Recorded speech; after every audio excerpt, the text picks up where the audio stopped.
नमस्कार दोस्तों, मैं हर्षदीप मिश्रा आज मौजूद हूँ लखनऊ के इंदिरा गांधी प्रतिष्ठान में, जहाँ पर केसरिया हिंदू वाहिनी का राष्ट्रीय अधिवेशन चल रहा है। आपको बताते चलें, सनातन धर्म को लेकर जो कई नेताओं के बयान आए, कई पार्टियों का अपना अलग रुख एक सनातन धर्म को लेकर रहता है। वोटों की राजनीति भी सनातन धर्म को लेकर बहुत अच्छे से की जाती है। किसी पार्टियों पर कहीं दाग लगता है तो किसी पार्टी पर कहीं दाग लगता है। इस बीच आज हम बात करेंगे केसरिया हिंदू वाहिनी के कुछ नेताओं से और देखते हैं कि आज इस अधिवेशन में किन मुद्दों को लेकर यहाँ पर विचार विमर्श किया गया, क्या रूपरेखा तैयार की गई कि जिसको आगे लेकर केसरिया हिंदू वाहिनी के नेता चलेंगे और किस तरीके से सनातन धर्म के प्रति जो प्रचार किया जा रहा है, जिसका विरोध केसरिया हिंदू वाहिनी हो, चाहे वो हिंदू युवा वाहिनी हो, चाहे वह भारतीय जनता पार्टी हो, या कई ऐसे दल हैं या कई ऐसे संगठन हैं जिनके माध्यम से लगातार उन पर बार पे बार किए जाते रहते हैं। आइए हम बात करते हैं केसरिया हिंदू वाहिनी के नेताओं से और जानते हैं कि आखिर आज का इस अधिवेशन का मुख्य रूप क्या है। आइए, मेरा नाम कमल मिश्रा सनातनी है। मैं नैमिषारण्य की पावन तपोभूमि से हूँ और ये हम लोग आए दिन बड़े बड़े आयोजन, बड़ी बड़ी मीटिंग इसलिए करते हैं ताकि लोगों को एकत्रित होकर के लोगों को बता सकें कि किस तरीके से आगे क्या प्लान करना है। क्योंकि आए दिन हम बड़े बड़े न्यूज़ चैनल देखते हैं, टीवी देखते हैं, तो वहाँ पे यही सुनने को मिलता है कि मदरसों में सिर्फ कट्टरता सिखाई जाती है। वहाँ पे अब मेरे जो सनातन, मैं नैमिष का हूँ, जो हमारे यहाँ बढ़िया सुंदर विद्यालय खुले हुए हैं संस्कृत के, तो वहाँ पे मात्र संस्कृत ही पढ़ाई जाती है। माता का कैसे सम्मान करना चाहिए, पिता का कैसे सम्मान करना चाहिए, गुरु का कैसे आदर करना चाहिए। और वहाँ पे मदरसों में क्या सिखाते हैं, मदरसों में ओनली यही सिखाते हैं कि उस घर पे जाइए, नौकर की तरह रहिए, फिर उसकी बहू बेटी को, बहन को छेड़िए, उसके साथ में ये करिए, उसको लव जिहाद में फंसा करके और उसको अपना धर्म परिवर्तन करिए। ये सब चल रहा है। हाँ, जैसे कि आपने बताया कि मदरसों के अंदर एक बाद के तरीके कह लीजिए, चाहे उसको एक सामाजिक रचना उन्होंने जैसे बना रखी है कि इस तरीके से ही कार्य करना है, लव जिहाद का हो, जिसमें उत्तर प्रदेश के अंदर भी कानून बन चुका, एमपी में भी कानून बना, अन्य कई प्रदेशों में भी कानून बनाया गया लव जिहाद को लेकर। लव जिहाद भी एक बहुत बड़े मुद्दे के रूप में भारतीय जनता पार्टी ने भी उठाया, चाहे वो विश्व हिंदू परिषद रहा हो, चाहे केसरिया हिंदू वाहिनी रही हो, चाहे वो हिंदू युवा वाहिनी रही हो। कई नेताओं ने इस पर बैठकें भी की, कई सभाएं हुई, जिनको बहुत बड़ा एक मुद्दा रहा देश में। इसके ऊपर कई पार्टियों के बीच में भी आपस में। लेकिन महोदय जी, हम ये कहना चाहेंगे, पहली बात तो मेरी बहनों की गलती है। क्या हम तो डायरेक्टली कहते हैं, क्या मेरे हिंदू धर्म में लड़के अच्छे नहीं हैं? अगर उनको करना ही, पहले बात ये गंदी हरकतें छोड़ दे। माँ बाप ने आपको इतना सुंदर जन्म दिया है, इतनी अच्छी क्वालिटी दी, इतनी अच्छी पढ़ाई दी है, उसके बाद में अपने माँ बाप का दिल तोड़ो। अगर तुम्हें करना भी है तो हमारे हिंदू परंपरा में इतने अच्छे अच्छे लड़के हैं, उनके साथ में अपना जीवन यापन करो।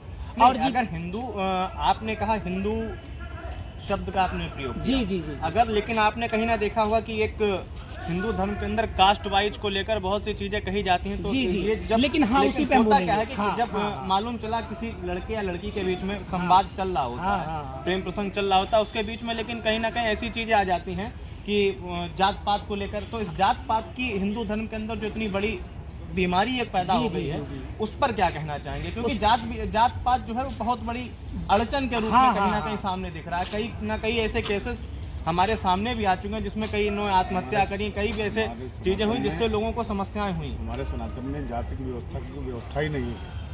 हमारे व्यवस्था के कारण 4 वर्ण बांटे। ऐसा आपको बताएं? नहीं, वर्णों के विषय में कुछ बताएं। हाँ, बिल्कुल बताएंगे। हमारे सनातनियों ने, हमारे विप्रों ने, मनुष्यों ने, गुरुजनों ने, संतों ने 4 वर्ण बनाए हैं और चारों वर्ण इसी शरीर में है। ठीक है, थोड़ी देर के लिए जब हम आप पूजा पाठ पे बैठते हैं, ठीक है, तो यही हमारा शरीर है जो, ठीक है, ये ब्राह्मण हो जाता है। ठीक, और जब यही शरीर जब किसी संत या साधु की सेवा करने के लिए उपस्थित होता है, जाता है, तो यही शरीर हमारा, ठीक है, वैश्य हो जाता है।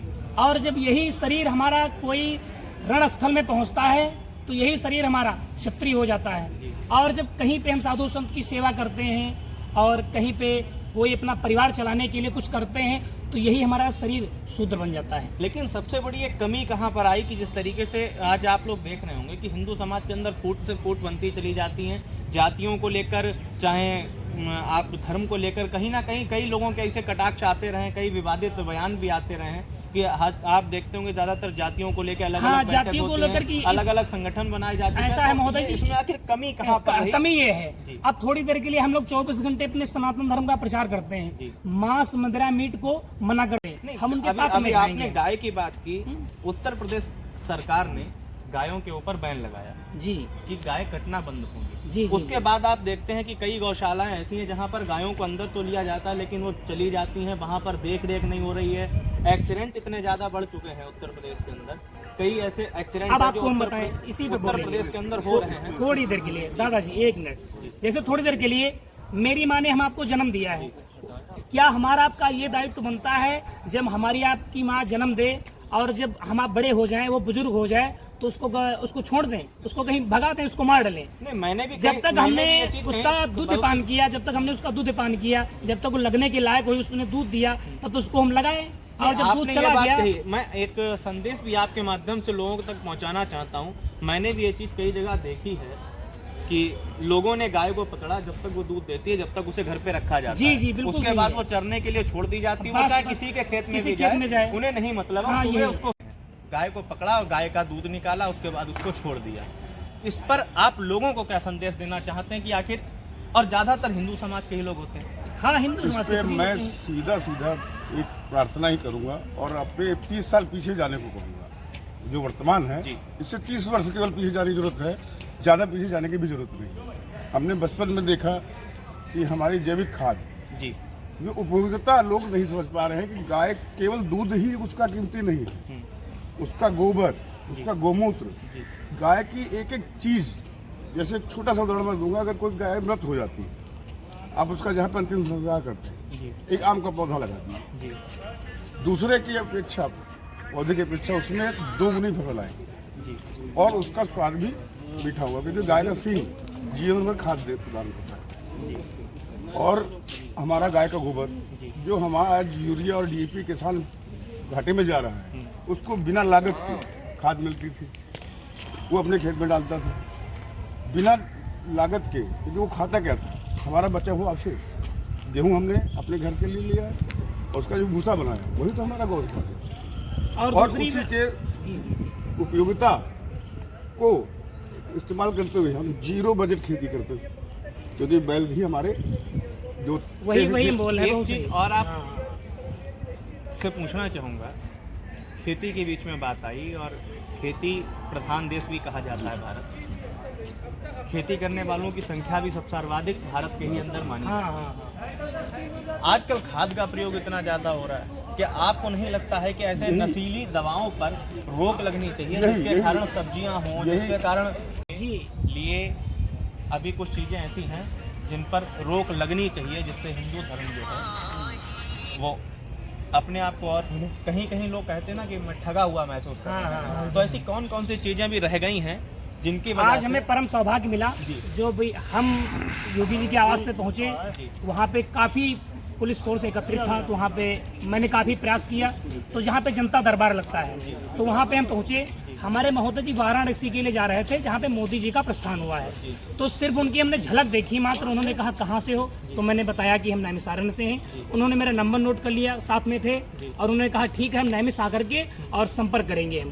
प्रथम बात ये है कि काफ़ी अनेकानेक भाई हमारे यहाँ के मुख्यमंत्री हुए, लेकिन लोगों ने इस तरीके से जनता में गरीबों के पास में जाकर के इस तरीके से नहीं पूछा, माता जी आपको क्या दिक्कत है, आपको क्या दिक्कत है, आपको क्या दिक्कत है। जमीन में बैठे हुए साथ में पत्तल में खा रहे हैं। आज हम देखते हैं कि लोग कहीं अलग पिकनिक मनाने जा रहे हैं। आज हमारे योगी जी शुद्ध कुशासनी पे लेटते हैं, अपनी गौ की सेवा करते हैं, अनेकानेक, मतलब ये क्या है, ये हमारे सनातन धर्म का उत्थान कर रहे हैं, स्वयं वो उदाहरण दे रहे हैं भाई। अनेकानेक कंट्रियां हैं यहाँ पे। तो बहुत बहुत धन्यवाद आप सभी का, आपने अपना कीमती समय हम सभी लोगों को दिया। आप भी जागरूक रहिए, और सर्वश्रेष्ठ न्यूज की ये पहल भी है कि जागरूक रहिए, और देश की हर जुड़ी खबर से हम आपको जोड़ते भी रहेंगे। धन्यवाद।